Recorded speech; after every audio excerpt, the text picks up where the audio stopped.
Hello and welcome to the Business English Challenge. 30 incredibly informative days await you. Remember, if you have any doubts or questions, you can use the comments section. Today, on day one, we are starting our first topic. We have 10 topics in total. Today's topic is company structures and employment. Let's get started with the first text. Let's be honest, enjoying the tasks you do at work is great.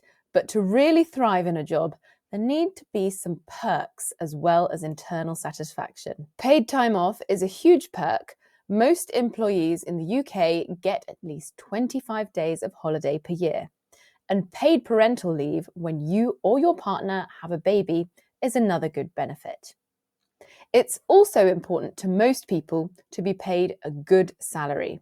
And it's even better to get a bonus once or twice in the year. Most employees hope to get a promotion after a couple of years in their position. And if they don't, they might try to find another job. If they find a new employer, they'll need to resign from their current job and give some notice. Resigning is scary, but being sacked is much scarier. At least I think. I've never been dismissed from a job yet. Sometimes when a company isn't doing well, workers get made redundant. This isn't the same as getting the boot by being sacked, but it's still not good news. The best way to leave a job you love? Retirement with a big pension. Right, there was lots of business-related vocabulary in that text. Let's go through it one by one. The first word is a perk. A perk. And this is an extra benefit or advantage that you get from your job. For example, free tickets to all of the best concerts are one of the perks of the job. Now, you don't have to use it just in a business sense. For example, you could say one of the perks of being a mother is having all of the free candy at Halloween, or having access to some of the best Broadway shows in the world is one of the perks of living in New York. It doesn't have to be business related, but it's very commonly used to talk about advantages of a job or employment. The next one was paid time off. Paid time off. Paid time off is the total number of days that you can take off whilst still receiving your salary. We often call it paid holiday as well. Sometimes we shorten it down to PTO as well. I'm on PTO. An example, my job at the university gives me 35 days of paid time off per year. That's a good deal. Number 3 is paid parental leave. Paid parental leave. This is paid time that you can take off work after having a child or adopting a child. For mothers, it's called maternity leave, and for fathers, it's called paternity leave. And yes, in the UK, it is common for fathers to have at least a couple of weeks of paternity leave when their partner has a baby. An example, my partner and I shared a year of paid parental leave after having our son. Next, we have salary, and this is the fixed amount of money that you are paid for your job. Now, I know in many countries it's normal to talk about what you earn per month, but in the UK, we tend to talk about what we are paid per year or per annum. If you ask someone what their salary is, they would say 36,000 a year rather than 3 grand or 3k per month. An example, my annual salary is £35,000. Number 5 is a bonus, and this is an extra sum of money that you are paid in addition to your salary. And it's not guaranteed, it's a bonus. We get a Christmas bonus every year. It's fairly normal for companies to offer a bonus. Some offer a performance-related bonus. This means that the size of your bonus depends on what you achieve that year. Maybe you have to hit specific targets. Next, we have a promotion, what nearly everybody wants. It is an advance to a higher position in a company, a higher level role, normally meaning a higher salary. Jane got a promotion to head of HR last week. Resign. Notice that I say resign with a z. A common mistake I hear is resign. It should be resign, z, not s. This is to leave your job permanently by telling your employer. Larry resigned from his position this morning. Next, we have another noun, notice.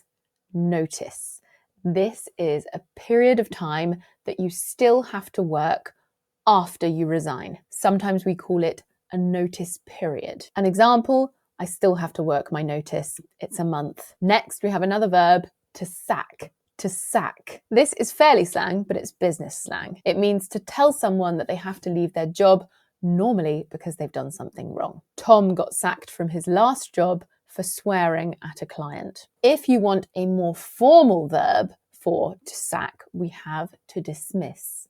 To dismiss. I have to dismiss Kayla because she wasn't doing her job properly. It doesn't necessarily mean that the employee has done less wrong than if they were sacked.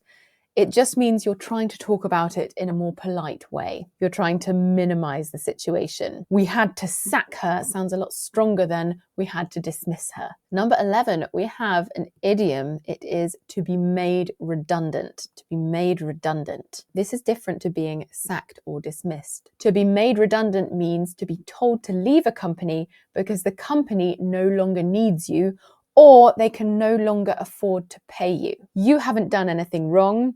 It's the company. Normally, when you are made redundant in the UK, you are given a payout. You're given extra money. We call it redundancy pay. Hundreds of workers were made redundant when the factory closed. Finally, we have retirement. Retirement. This is the time where you stop working, often because you've reached a certain age. It's normally your choice, but sometimes you can be forced to retire. An example, Peter decided to start his retirement early. He's only 55. That's a dream that a lot of people have.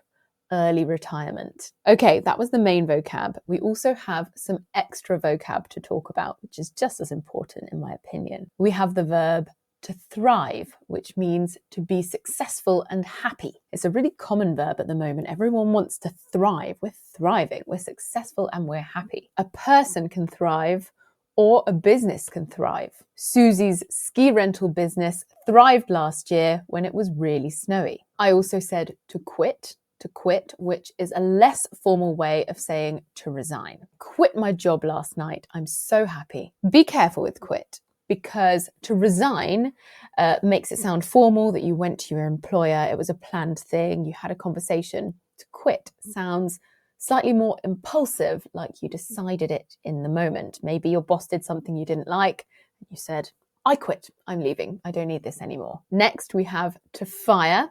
This is the American version of to sack. I got fired in America, I got sacked in the UK. However, I always say this because here in the UK, we consume so much American media, American TV shows, American films.